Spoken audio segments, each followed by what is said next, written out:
కృష్ణా జిల్లా Gudivada MLA PA పేరు చెప్పి మోసాలకు పాల్పడుతున్న నిందితుడిని పోలీసులు అరెస్ట్ చేశారు. గూగుల్ నుంచి ఫంక్షన్ హాల్ నెంబర్లు సేకరించి క్యాటరింగ్ కాంట్రాక్ట్ పేరుతో మోసాలు చేసినట్టుగా తెలిపారు. గుడివాడలో క్యాటరింగ్ వ్యాపారం నుంచి ₹1,73,000 వరకు కొట్టేసినట్టు తెలిపారు. నిందితుడు అనంతపురం జిల్లాకు చెందిన సంతోష్ కుమార్గా గుర్తించారు. బెట్టింగ్ అలవాటు పడి మోసాలకు పాల్పడినట్టుగా తెలిపారు. ఆ డబ్బులు బెట్టింగ్ యాప్లకు మళ్లించినట్టుగా తెలిపారు. సంతోష్ కుమార్పై కడప, గుంతకల్లు, గోవాలో కేసులున్నాయని, గతంలో జైలుకు కూడా వెళ్లినట్టుగా సీఎస్ సోమేశ్వరరావు తెలిపారు.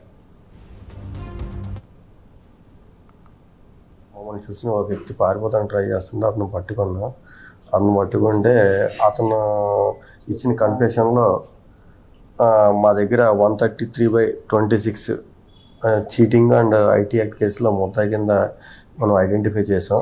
అతని పేరు మాచినేని సంతోష్ కుమార్.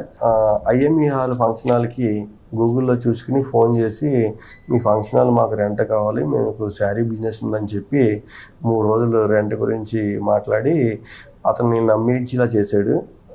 చేసి తర్వాత ఫర్దర్గా మాకు ఇక్కడ క్యాటరింగ్ తెలిసిన వాళ్ళు బాగా మనకి 500 మంది వరకు మనకి ఎంప్లాయీస్ ఉంటారండి. వాళ్ళకి ఫుడ్కి సంబంధించి డైలీ 500 భోజనాలు మనకి అవసరం అవుతాయి.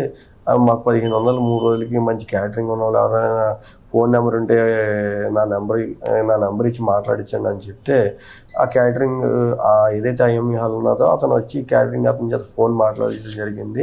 ఫోన్ మాట్లాడించిన క్రమంలో ఇతను అతనికి ఎంత భోజనం అని అడిగి దాని మీద మీకు ఎక్కువ ప్రైజ్ చేస్తాం బాగుండాలని చెప్పి తర్వాత ఈ అమౌంట్ ఎప్పుడైతే క్యాటరింగ్ అతనికి అమౌంట్ అడ్వాన్స్ అడుగుతాడో ఆ టైంలో మీరు కొద్దిగా నాకు 2.5% కమిషన్ ఇవ్వాలని చెప్పి వాళ్ళ దగ్గర నుంచి విడతలుగా అమౌంట్ వేయించుకోవడం జరిగింది. అలాగా ఈ కేసులో మనకి ₹46,000 ఇతను అమౌంట్ కమిషన్ రూపంలో అతను చీట్ చేసి అమౌంట్ వేసుకోవడం జరిగింది. లింగవరం